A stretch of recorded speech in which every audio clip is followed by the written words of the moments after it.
Welcome to Champlain Presents, a showcase of documentaries produced by students in the Broadcast Media program at Champlain College. I'm Audrey Lewis. And I'm Eliza Olsen. We're at the Media Factory, where we have class, work with staff, and created this show. When we're at school, we come up with the ideas, produce our stories, and work in teams. In fact, Eliza and I are a team. We'll tell you more about that in a moment. But first, let's meet our classmates. Including one who did his documentary not in Vermont, but in Dublin while studying abroad at the Champlain campus. John Ryan McDonnell has been walking the streets of Dublin and learning about one specific neighborhood called the Liberties. As you'll see, the Liberties is a beautiful place, but residents there are worried gentrification is making it harder for people who've had a life there to stay there. Then Eliza and I bring it back to Vermont and learn about the past and present challenges of sheep farming. Sheep farming used to be one of the largest industries in the state. Now, it's a fraction of what it was, but a core group of farmers are continuing a tradition and making exceptional yarn. These are our classmates, Yunier Martinez, Luke McCarthy, and Nate Schramm.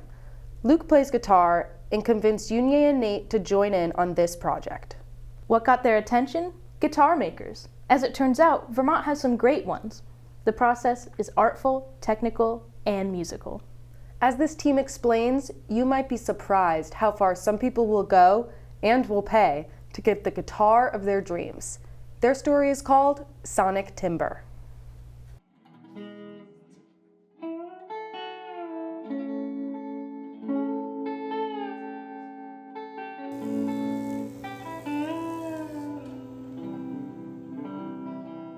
First step is talking to the customer and seeing, what kind of guitar they want it to sound like, and then we put the wood choices together for sound, and then it's all about how do you want it to look and feel and play and sound. The short version of how to make a guitar is cut up the wood, get it dimensioned just right. Once the body's together, then it goes onto the neck. The neck gets set on here and needs to be at the right pitch. Otherwise, the strings might sit too high or too low. Prep it for finish it, polish the finish. And then it'll go to the setup room, which is where it gets the strings, it gets the nut and the saddle slot, all set. And then there's the wiring up the electronics, putting it all together, playing it, doing the setup, and then taking pictures of it and sending it off to the client and hoping they're happy.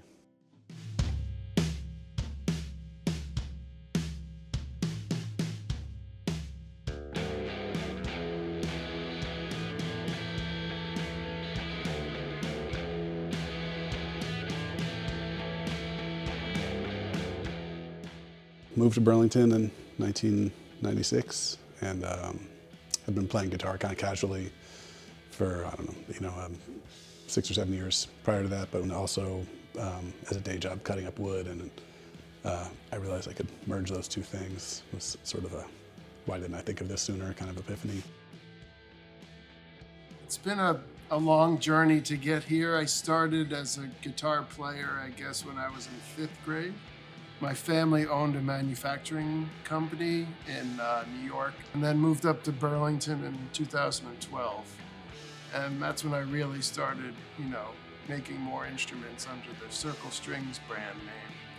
Those were, custom-made, one-off guitars for players that were, pretty expensive and highly detailed. I guess about 2017, 18, my friend Pat was working with me, and he said, why don't you try and make a guitar that's, a little cheaper? And that's when I started the Iris brand. Playing on a stage somewhere, people would take note of it and realize it wasn't just like an off-the-rack guitar and come and ask them about it afterwards.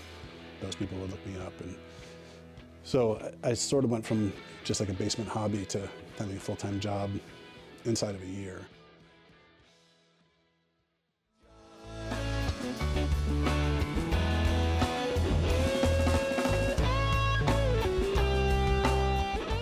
Trey was, when I built the first guitar for him, he wasn't famous, but he became famous. And I can't put a price on that, really, And he's a successful player. People love their instruments. I don't know, for some reason, maybe guitars, they're a little bit anthropomorphized in some ways. That makes sense, that people have more of a, like a relationship like they might have with a pet or something like that. I don't know.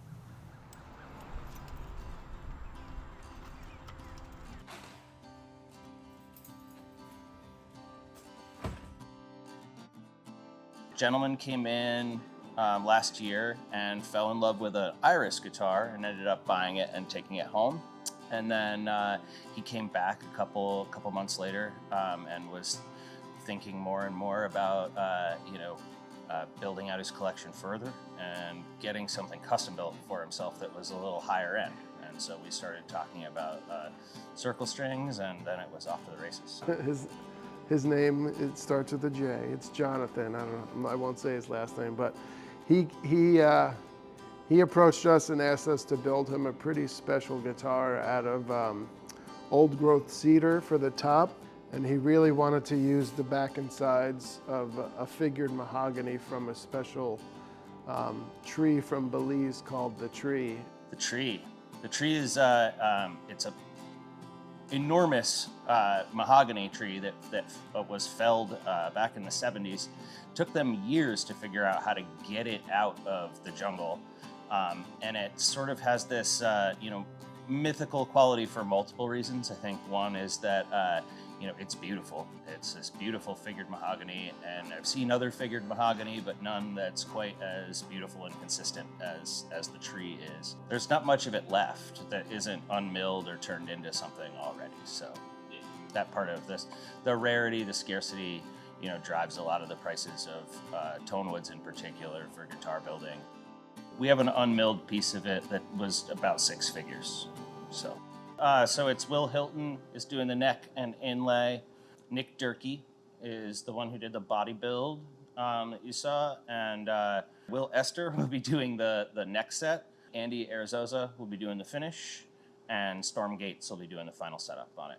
So the acoustic guitar body is comprised of basically 3 main parts. The top, the back, and the sides are formed through a pretty simple process involving heat and water to loosen up the fibers of the wood enough to allow us to bend it over a shape or mold of the guitar that we're working on. Then ready to be taken out and be put into a separate mold called a boxing mold. Another way we can adjust the stiffness of a top is by adding braces to the inside of it in certain areas. And again, the goal there is just to add stiffness to the parts where you want it. But when you add braces, what you're also doing is adding weight. So what you want to do is then go in and carve away weight from the braces while still trying to maintain the strength that they're giving the top. The back goes through kind of a similar process. That strength to weight ratio isn't as important. You just want the back to be just solid. So once those 3 main parts are done, they can be assembled together in a process called boxing up, or actually assembling the body together. We'll add a material called kerfing or lining around the edges of the sides for extra surface area and a little bit of extra strength too. And everything will be lined up. The top and back will be lined up on center with the head and end block, and they'll be sandwiched together in a press. And once that is all dried up, they can be taken out of the press, it can be taken out of the mold the final time. The top and back usually have a little bit of a lip, so that'll be routed flush with the sides, and then once that's flush, the entire sides along with the edges and top and back. Once the binding is done, everything will be leveled and sanded flat and flush with each other.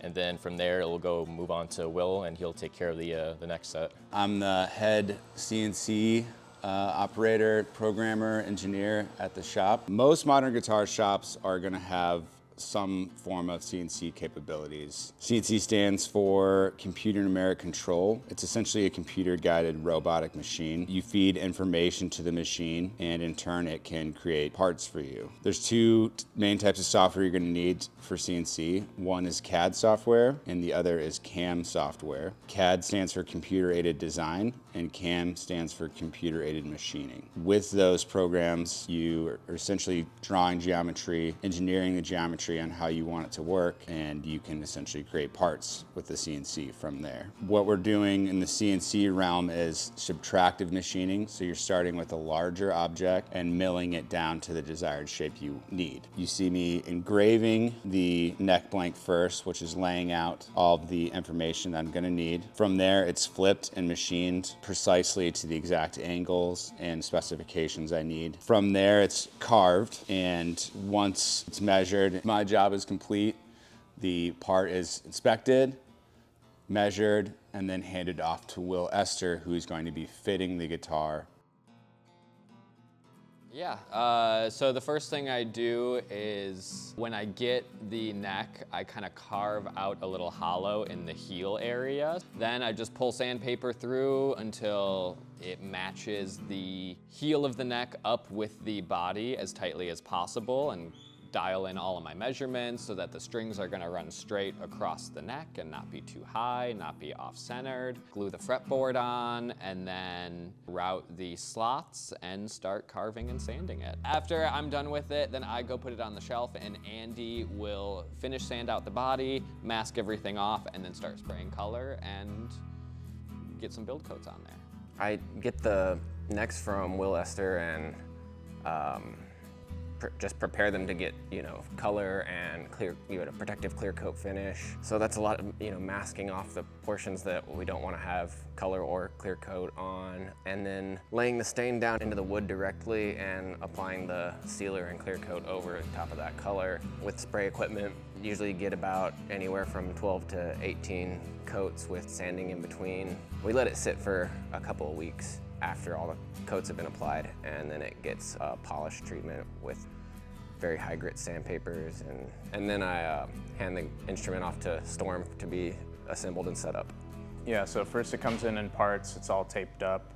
I remove the tape and make sure I don't lift any of the lacquer that Andy has so lovingly gotten ready. Then you put the neck and the body together. I check the set of the neck and the bridge height, get it all glued up, and then it goes into fingerboard planing and plec, which it scans, measures all the high and low spots on the fingerboard and gives it a perfect radius, which is a very important part of the process using that machine.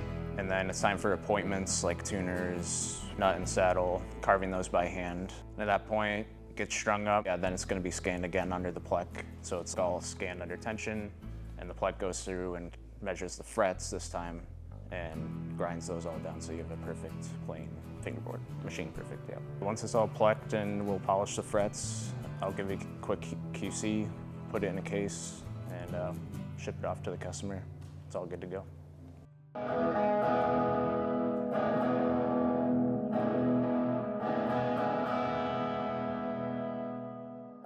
This is going to sound kind of weird, but it does make me feel sort of powerful.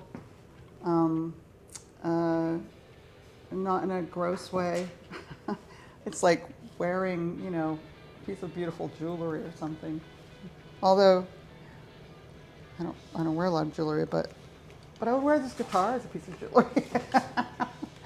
This guitar will rarely go out of tune. That was a big thing for me. I said, that's probably my number one thing, even compared to anything else. I just want it to be really solid so it doesn't go out of tune easily.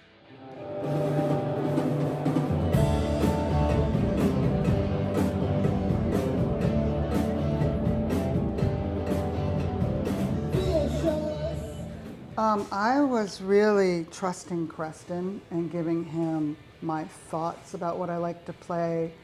I would send him sounds of guitars. He would send me sounds with different pickups, what they sounded like. I knew I wanted something a little more intense sounding, I guess. Just every detail, there was every detail, even, what color I wanted the pick guard to be and what type of pick guard, and just every detail he asked me about. And of course I have my engraving. You probably heard this from a lot of musicians, I'm very socially awkward generally, actually.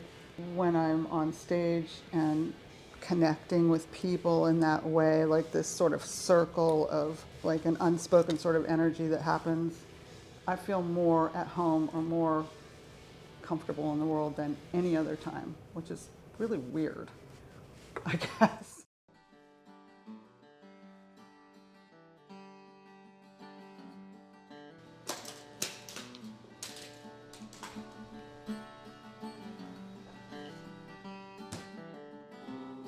I'd say every week we get an email from somebody new who said, we got a guitar, I've been looking for a guitar like this my whole life that I could afford, and most of them are either too expensive or just I haven't connected with. So when somebody says, I've been playing guitar for 30, 40 years and I picked up your guitar and connected immediately and had to buy it. I mean, there's nothing better. Nothing better. When Trey Anastasio from Fish got his guitar, the day he got it, he came here and just said he loved it so much and connected with it immediately, and gave the whole shop a little acoustic concert with it. So that was definitely the best feeling I've ever had. He texted me the other day saying this will be my lifelong guitar and I'll never have another one, and you know, what could be better than that?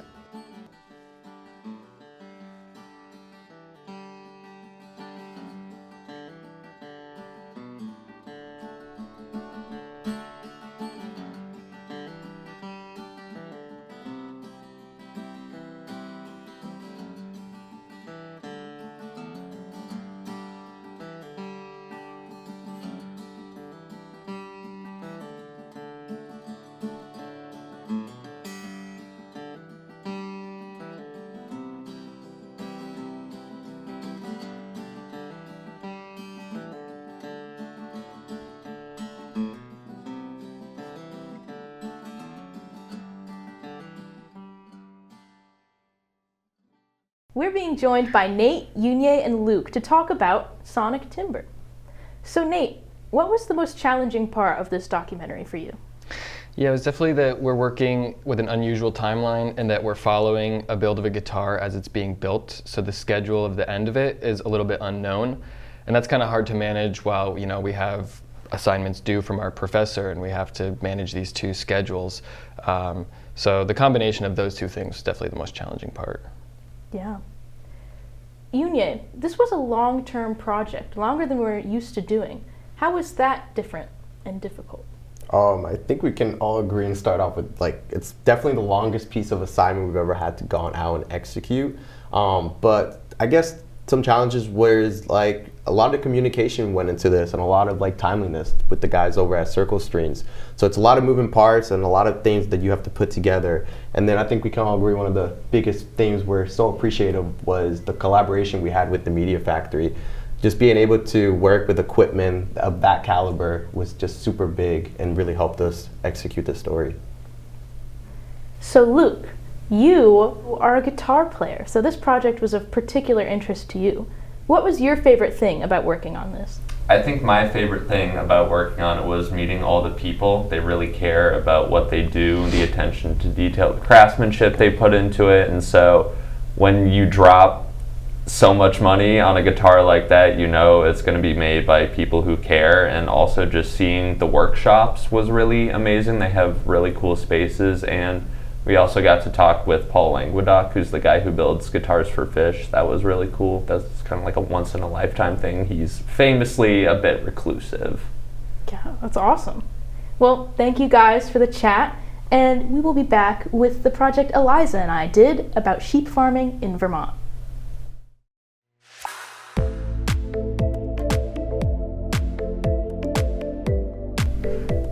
If you own wool socks or any apparel like that, you ought to know that garment represents a long history. I'm wearing wool socks right now, Nate. That's because wool farming was a major force in the clothing industry here in the US, and for a period of time it was a booming business here in Vermont. It's not like that anymore though. However, making fine wool is still a thing here in the Green Mountain State. Audrey Lewis and Eliza Olsen wanted to learn more about Vermont wool, what it was and what it is today. Their story is called Spinning a Yarn.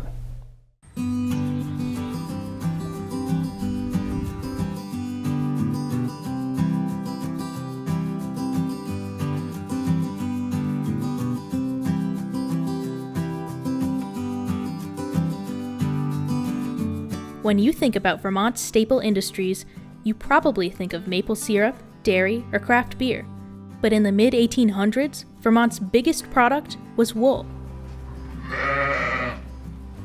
Looking at Vermont today, with its dense forests, steep slopes, and harsh winters, it's hard to imagine that it could have ever been home to open green pastures dotted with fluffy sheep.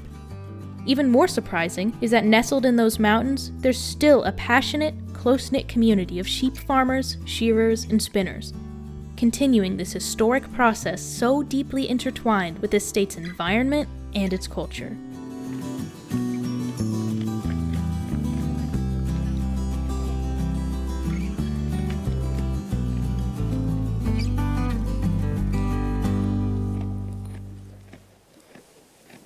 It all starts with merino sheep. Centuries of selective sheep breeding in the Iberian Peninsula led to the merino, a breed with soft, fine, superior quality wool, and lots of it. The Spanish had every intention to keep these sheep for themselves, but when Napoleon invaded in the early 1800s, they were forced to export. The first place to get them in the United States was Vermont. At the time, this guy by the name of William Jarvis was U.S. consul to Lisbon, Portugal. Apparently he had a good eye for sheep, so he brought some of the finest merino ewes and rams he had and had them shipped back to his farm in Wethersfield, Vermont.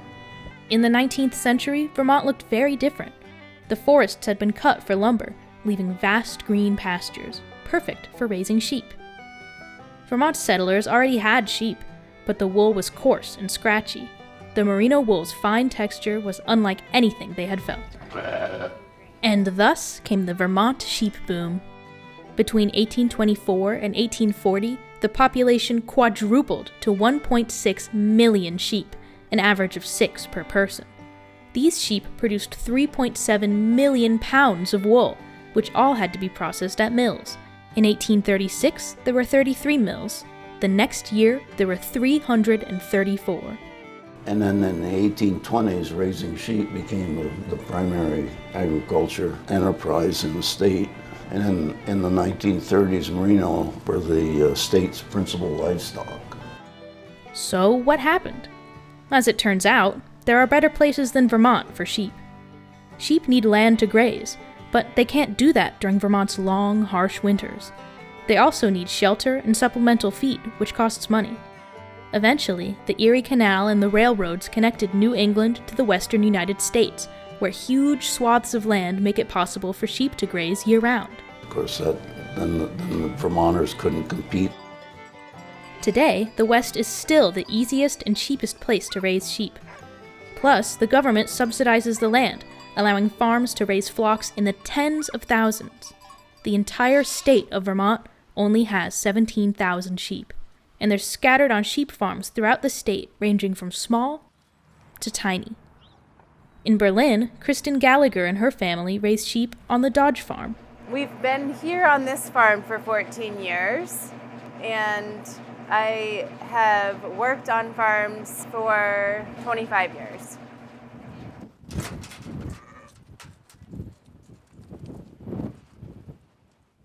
There are some Border Leicester. Those are the ones without fuzzy faces. They are much more friendly than the merinos.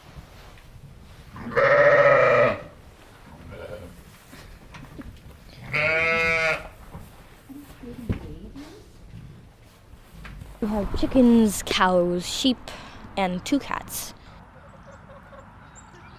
This is one of my favorite sheep because she is so friendly and she is very curious. At Dodge Farm, the sheep are raised for fiber. Once a year, Mary Lake comes to shear the flock.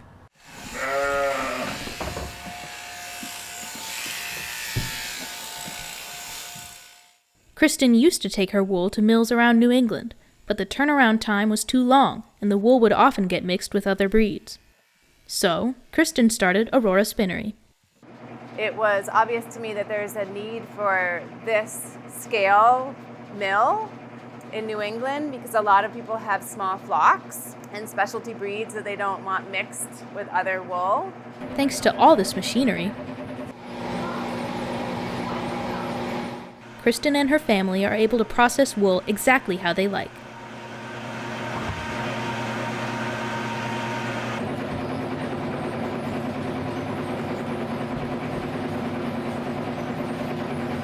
Much of the equipment is for cleaning the wool and improving its texture, resulting in bags and even rooms full of fluff. Yesterday we had a batch that was so staticky it stuck to the ceiling, the walls, and the door.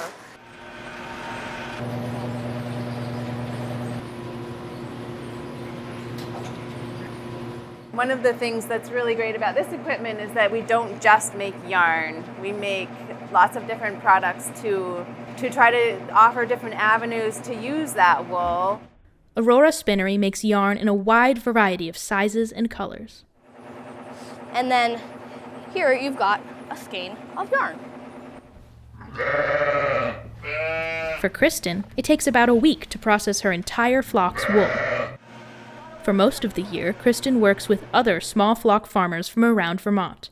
Out in the east, we've said, okay, well, let's have heritage breeds, Icelandic, Shetland, lots and lots of breeds, but different colors. And so now you can have yarns that look great without dyeing and appeal to a wide range of knitters that appreciate the variety and they appreciate things coming from a small farm.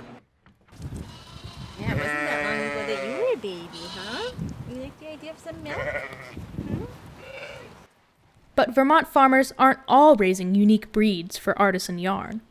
Processing wool is costly. For many farmers, it's more profitable to raise sheep for meat, mutton and lamb.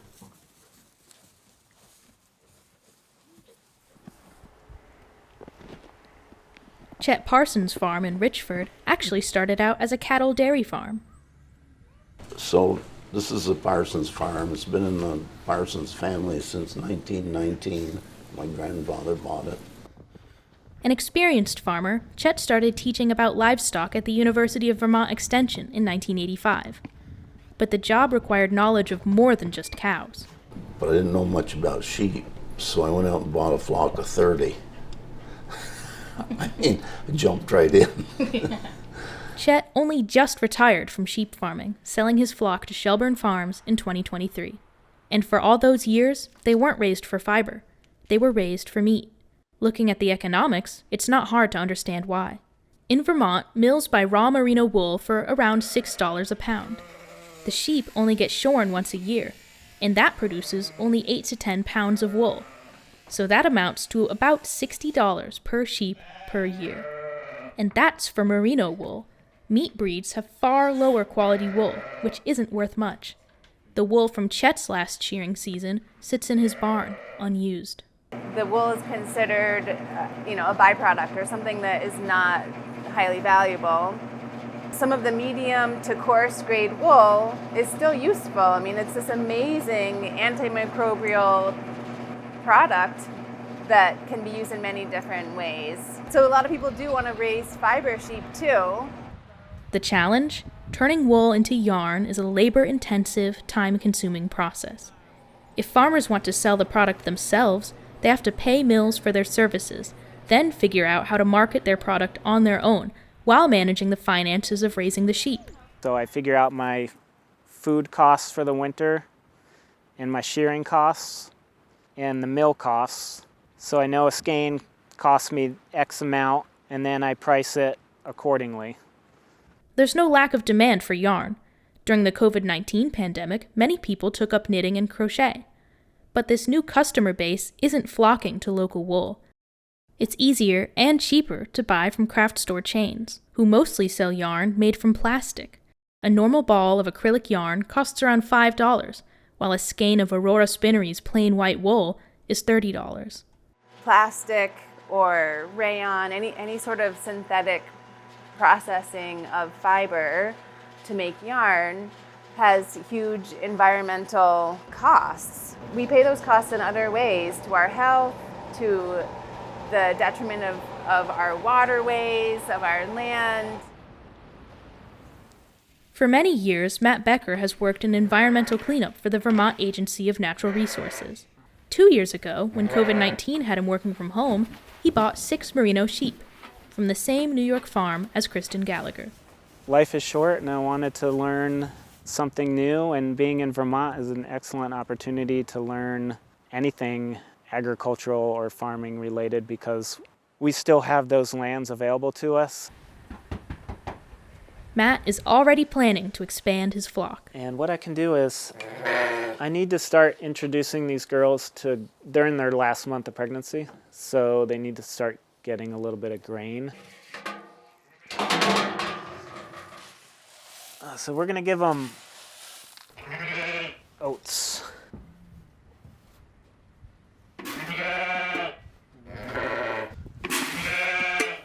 I'm trying to make it more than a hobby, yes. Having said that, now that I have them, and I have so few of them, they are principally pets. Hi, sweetheart. Okay. All right, let me in.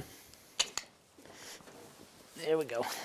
Well, I was surprised to learn that they all have personalities, just like your dogs or cats do.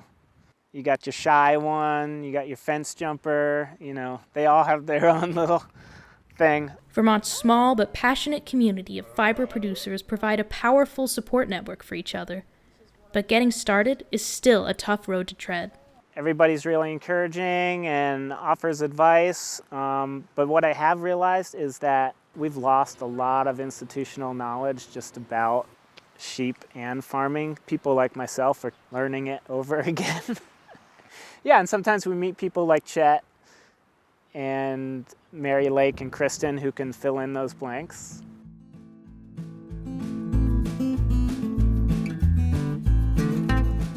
The bitter cold, snow, and ice serve as a yearly reminder that raising sheep in Vermont isn't and never was easy. But every year, the field will thaw. Come on, girls. Come on. And with the arrival of spring comes new life.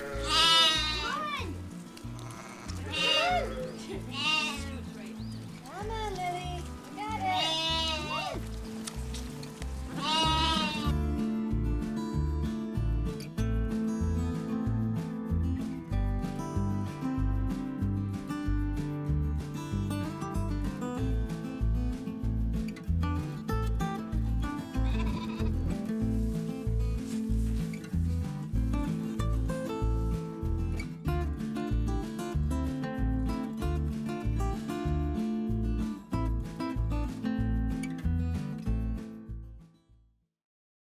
We're joined by Audrey and Eliza to talk more about their documentary, Spinning a Yarn. So, Audrey, how did you arrive at this wonderful idea about wool? Well, I got into crochet and other yarn crafts when I had a lot of free time over the pandemic. Audrey actually crocheted this shawl herself. Isn't it gorgeous? Wow.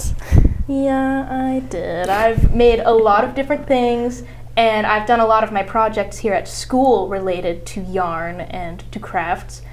One of them being working with a local yarn store. And that kind of opened me up to the whole world of locally produced yarn. I didn't have any idea that there were so many people who made yarn and raised sheep for wool here in Vermont. And I just thought that would be a really interesting story. Cool. Eliza, as somebody who's not necessarily in the world of yarn, what did you find most surprising about the process? Yeah, I thought it was crazy how long and time extensive that actually turning wool into a skein of yarn takes. We got this skein from Aurora Spinnery, where we went and hung out with their sheep and saw their facilities. They hand dye this and do everything themselves, and it feels extra special when you know where the wool came from and you make a connection with the animals because they're super lovable and they really are like pets. So it was fun to connect with the animals and then actually have this product in your hand and know where it came from, and you feel good about buying things. Very cool. Thanks, guys. We'll be back in a moment with our friend John Ryan McDonnell and his story about a neighborhood in Dublin.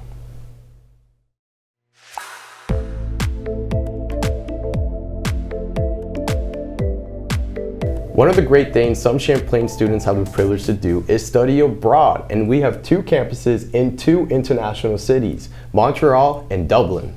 It's pretty cool. The Dublin program includes a deep dive into Irish history. That exposure quickly led John Ryan McDonnell to decide what he wanted to tell his story on. Turns out the Dublin campus is located smack dab in a historic neighborhood called the Liberties. But like a lot of historic places, economic forces are bringing change, so much that residents of the Liberties worry its character may be changed forever. John's story is called Still Fighting.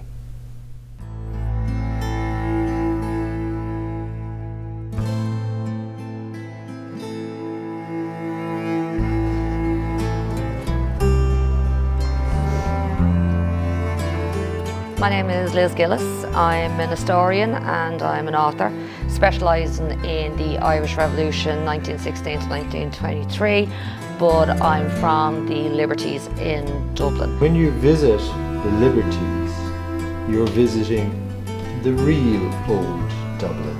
The whole history of Dublin is based in the Liberties. There's nowhere like this place on earth. The Liberties is a village, and Meath Street is the living heart of the village. This is literally where I grew up. The Liberties is in my blood, and I was literally born a stone's throw from where we are now. Gentrification becomes a problem in the Liberties it was after the Celtic Tiger collapse. So the Celtic Tiger, which was this huge phenomenon where we believed or thought that we had all this money and this massive building, an explosion of construction happened from the late 90s up to 2008, and all of a sudden businesses are closing or they've been getting sold off, and people are wondering what's happening. My name's Michael Norton. Norton's. Greengrocer, third generation. We're in our 75th year this year, and I don't know if it'll be here for my son when he grows up. Times are changing. Food's being delivered by drone these days, so we'll see how long more we can get out of it, you know. Personally, I've been on the street 22 years. When I started on this street, there was 5 greengrocers and about 7 butchers. Now down to 1 greengrocer and 3 butchers. So things have gotten tough for a lot of small businesses. The Liberties, which was labelled as an area of disadvantage. I grew up with that label all the time, all through my life. Now it's going through this massive period of gentrification, and the price tag has increased hugely, which means that the people who want to keep their roots in the Liberties, who have their roots in the Liberties, are being pushed out. Every day, every single day, I'll have people coming in asking me, do I know of anywhere that they can rent a house or apartment, or because the supply just isn't there. There has been a dramatic increase in house prices because the Liberties, as I was just mentioning with the map, is actually very close to the city. It's a good thing and it's a bad thing. What should be a staple for everybody should be able to afford is fruit and vegetables. At this moment in time, I've never seen prices as high as they are. So what you see opening up now is nail bars and coffee shops, and where years ago it would have been more of your traditional fruit and veg stores and a real market kind of street. And people come from all over to do their shopping in the Liberties, be it in Meath Street, the Liberty Market. People came from everywhere to go to the Liberty Market, which is still there, but again, it's just not as busy as it used to be. On Thomas Street, like Frawley's, where high-rise student accommodation is now, like again, people come from all over the country to go to Frawley's. Students come from abroad and their parents are very often wealthy and they can afford to buy into the apartments that are coming on stream in the area. So what we saw happening with gentrification was that the existing community was being ignored, and decisions were being made for a future community that wasn't going to put down roots. There was a closure of very vital community amenities that happened to facilitate either the building of student accommodation or to put in other services like home services and so on. There was no interaction with the people, there was no communication with the people. Fine Gael have built more houses than most previous governments, but there seems to be a lot of just talk, meetings and jargon, and it's action that's needed. Well, I'm Darragh O'Brien. I'm the Minister with responsibility for housing, local government and heritage, amongst other things. And we want more people living in our cities, and the Liberties is a proper community. It's like a village within the city, and as you rightly say, is one of the most historical parts of Dublin.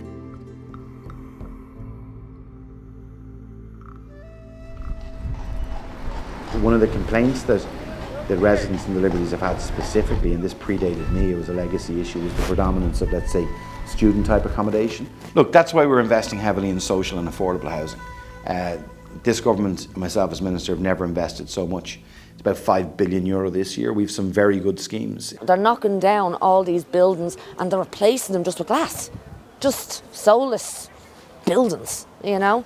And then a city loses its identity that way, because if you have everything the same, what makes it unique? What makes a city unique? You know? So that's what we have with the Liberties. The people are still here, the community is still here, despite the efforts of some, it seems. Who are you referencing when you say so? I would be the people who make decisions for the city. It's a very sought after area, so you've seen house prices when homes are come up for sale being out of the reach of a lot of people. We've got to make sure, and I've got to do my level best to try to help people who are from the area as best as possible, that they'll have opportunities to stay. The changes that have been made to the Liberties, there hasn't been a lot of interaction with the community. There hasn't been a lot of, conversations between the community, asking the community what they would like. They certainly don't tell you they're going to take away the stuff. That's it. They just do it.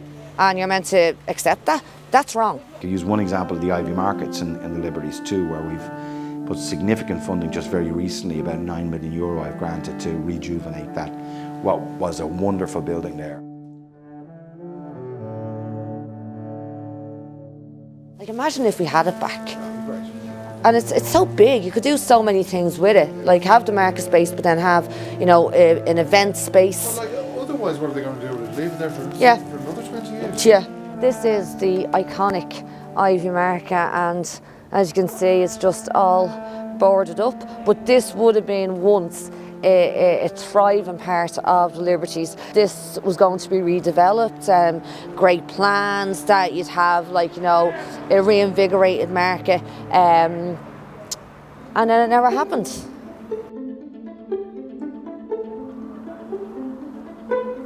Is this the work starting?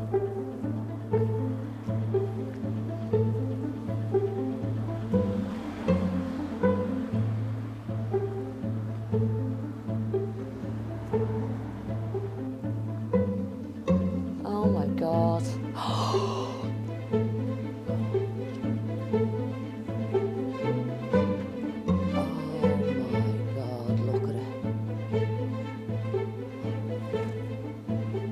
Hiya.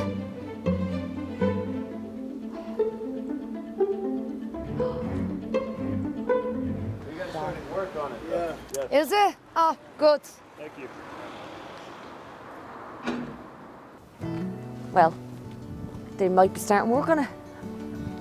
So it's starting to actually make a difference. A lot of people are starting to feel that now. There's a lot more to do in that space because there's been a pent-up demand for a decade that effectively, I believe, that was in real terms lost. We've had a big focus on trying to drive development in our cities, and that's something that is actually happening now, but needs to accelerate.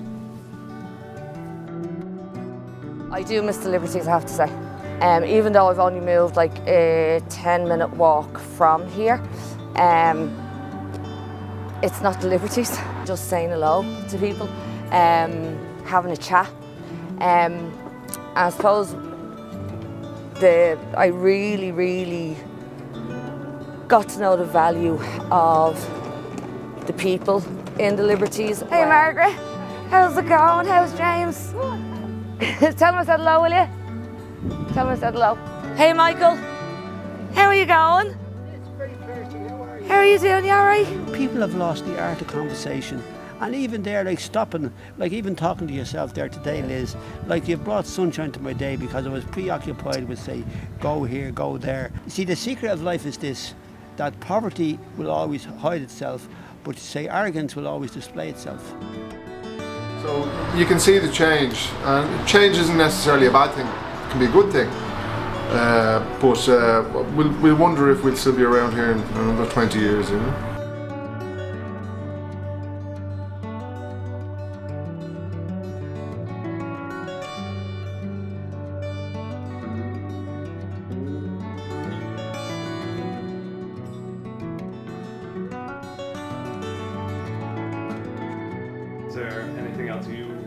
want to talk about or cover?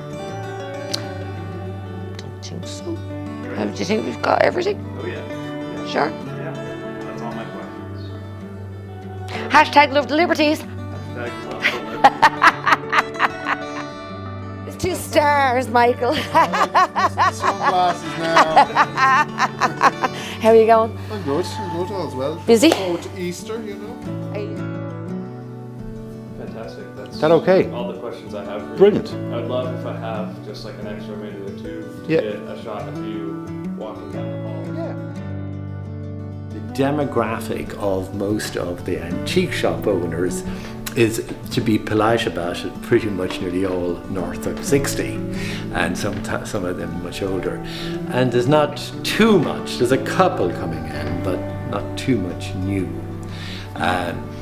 I think we've still got a couple of decades in it. Good to see you, John, in the Liberties. I'm sorry I missed you earlier on to have a chat with you, but you're in God's own country. There's nowhere like this place on earth. The Liberties is a village, and Meath Street is the living heart of the village. I'm going to go biblical on you now, and it's this: many are called and few are chosen, and you are one of the chosen ones. How would you go away? You'll have me crying in a minute. Go away.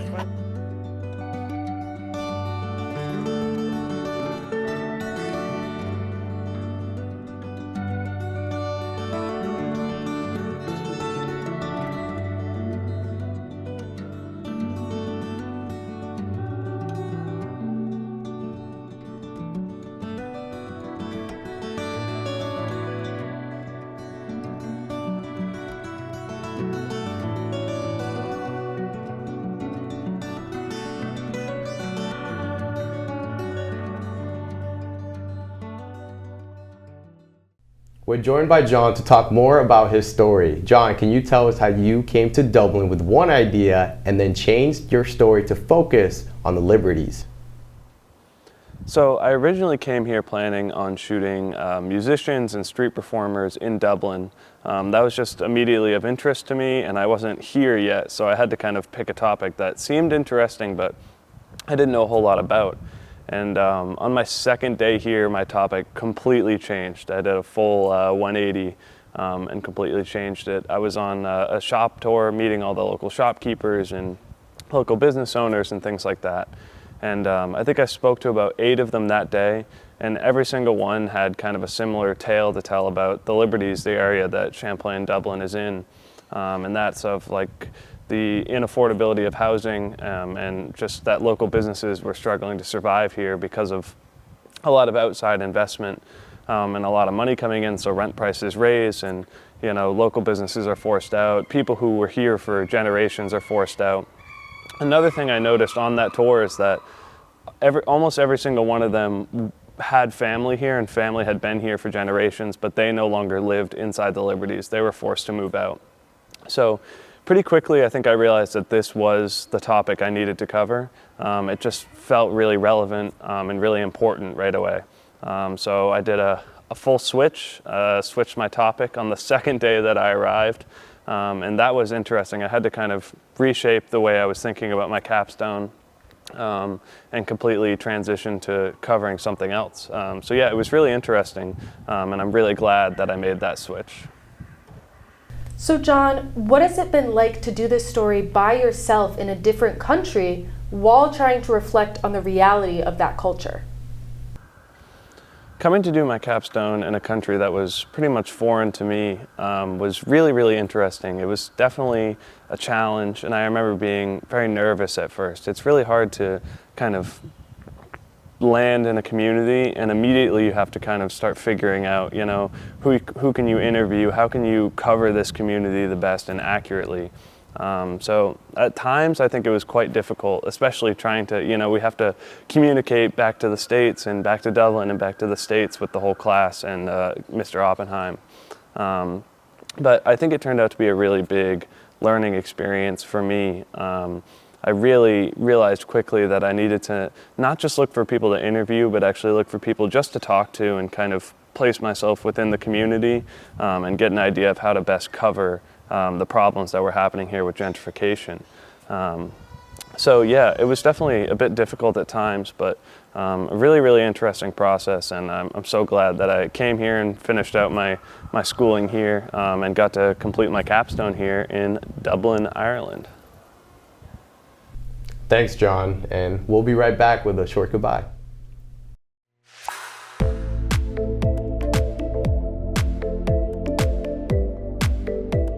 Thanks for watching Champlain Presents. We want to give a special thanks to everyone at the Media Factory for all of their support. Shout out to Jess Wilson, our teacher Keith Oppenheim, and Willow. And thanks to you for watching and supporting student work at Champlain College. Everybody ready? Bye! Bye.